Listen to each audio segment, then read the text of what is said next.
Assalamualaikum warahmatullahi wabarakatuh. Izin memperkenalkan diri, nama Margareta Rahayu Tresnaningsih, NPM 227555141 dari Program Studi Akuntansi Perpajakan kelas 5E.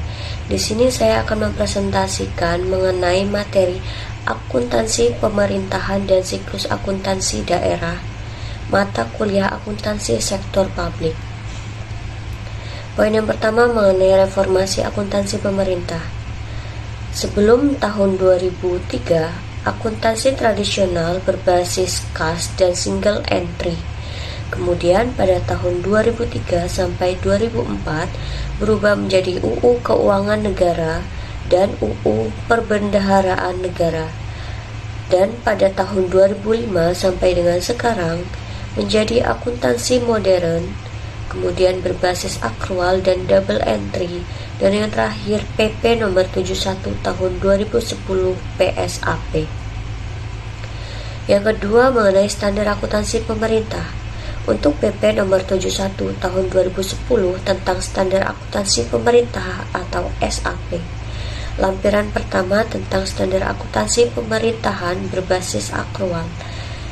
SAP adalah prinsip-prinsip akuntansi yang diterapkan dalam menyusun dan menyajikan laporan keuangan pemerintah. Lampiran 2 tentang standar akuntansi pemerintahan berbasis kas menuju akrual, dan dalam PP 71 tahun 2010 tentang standar akuntansi pemerintahan terdapat 3 lampiran, yaitu lampiran ketiga tentang proses penyusunan standar akuntansi pemerintahan berbasis akrual.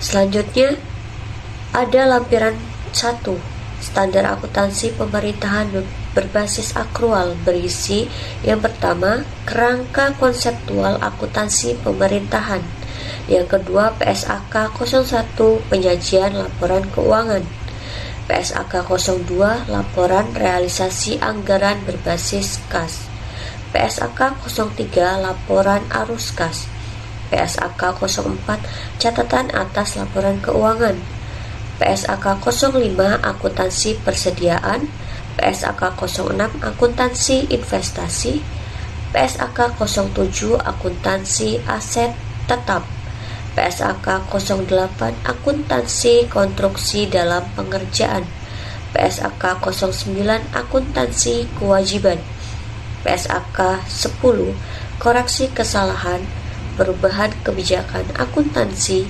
perubahan estimasi, akuntansi dan operasi yang tidak dilanjutkan, PSAK 11 mengenai laporan keuangan konsolidasian, dan yang terakhir PSAK 12 mengenai laporan operasional. Kemudian dalam standar akuntansi pemerintah atau SAP dikembangkan oleh Komite Standar Akuntansi Pemerintah atau KSAP. Dalam kerangka konseptual akuntansi pemerintahan adalah konsep dasar penyusunan dan pengembangan SAP. Untuk SAP sendiri merupakan acuan bagi KSAP, penyusunan laporan keuangan, pemeriksaan, dan penggunaan laporan keuangan dalam mencari pemecahan atas sesuatu masalah yang belum diatur dalam pernyataan standar akuntansi pemerintah. Untuk interpretasi pernyataan standar akuntansi pemerintah yang selanjutnya disingkat IPSAP adalah penjelasan, klarifikasi dan uraian lebih lanjut atau PSAP. Nah, untuk pengertian akuntansi pemerintah itu merupakan suatu kegiatan jasa dalam rangka menyediakan informasi kuantitatif terutama bersifat keuangan dari entitas pemerintah guna pengambilan keputusan ekonomi yang nalar dari pihak-pihak berkepentingan atas berbagai alternatif tindakan. Itu merupakan pendapat dari Halim pada tahun 2007. Sistem akuntansi pemerintah merupakan serangkaian prosedur mulai dari pengumpulan data, pencatatan, pengiktisaran, dan pelaporan posisi keuangan serta operasional keuangan pemerintahan daerah. Adapun beberapa peran laporan keuangan daerah, di antaranya menyediakan informasi yang relevan mengenai posisi keuangan maupun seluruh transaksi yang dilakukan oleh pemerintah daerah selama satu periode pelaporan. Kemudian membandingkan realisasi pendapatan dan belanja dengan anggaran yang telah ditetapkan, menilai kondisi keuangan, efektivitas dan efisiensi pemerintah daerah, dan membantu menentukan ketaatan terhadap peraturan perundang-undangan.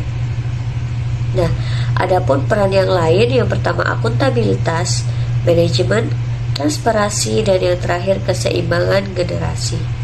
Ada beberapa tujuan dari laporan keuangan.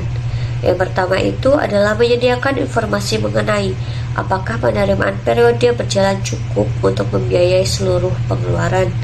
Yang kedua, menyediakan informasi mengenai cara memperoleh sumber daya ekonomi dan alokasi apakah sesuai dengan peraturan perundang-undangan.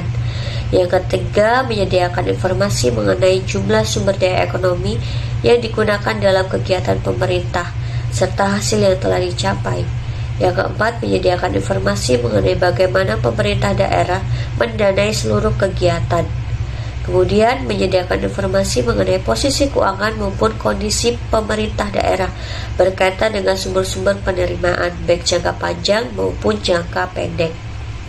Dan yang terakhir, menyediakan informasi mengenai perubahan posisi keuangan pemerintah, baik mengalami kenaikan maupun penurunan sebagai akibat dari periode pelaporan. Nah, untuk penggunaan dari kebutuhan informasi itu mencakup dari masyarakat, wakil rakyat, lembaga pengawasan, dan lembaga pemeriksaan. Adapun pemerintahan dan pihak berupa donasi, investasi maupun pinjaman. Untuk entitas akuntansi dan pelaporan mencakup entitas akuntansi dan entitas pelaporan berupa unit pada pemerintahan yang mengelola anggaran, kekayaan, dan kewajiban, dan unit pemerintahan yang terdiri dari satu atau lebih entitas akuntansi yang menurut ketentuan peraturan perundang-undangan wajib melaporkan pertanggungjawaban laporan yang bertujuan untuk pemerintah pusat dan pemerintah daerah maupun kementerian negara atau lembaga di lingkungan pemerintah pusat ataupun satuan organisasi di lingkungan pemerintah pusat atau daerah maupun organisasi lain. Nah, adapun karakteristik dari kualitatif laporan keuangan mencakup relevan, andal, dapat dibandingkan, serta dapat dipahami.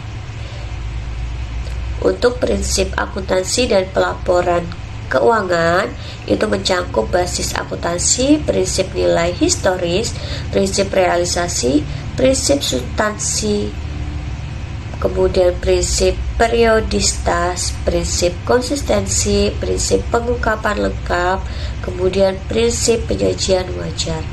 Adapun jenis dari struktur laporan keuangan daerah itu mencakup laporan realisasi anggaran, laporan perubahan saldo anggaran lebih, laporan operasional, laporan perubahan ekuitas, neraca, laporan arus kas, dan yang terakhir catatan atas laporan keuangan.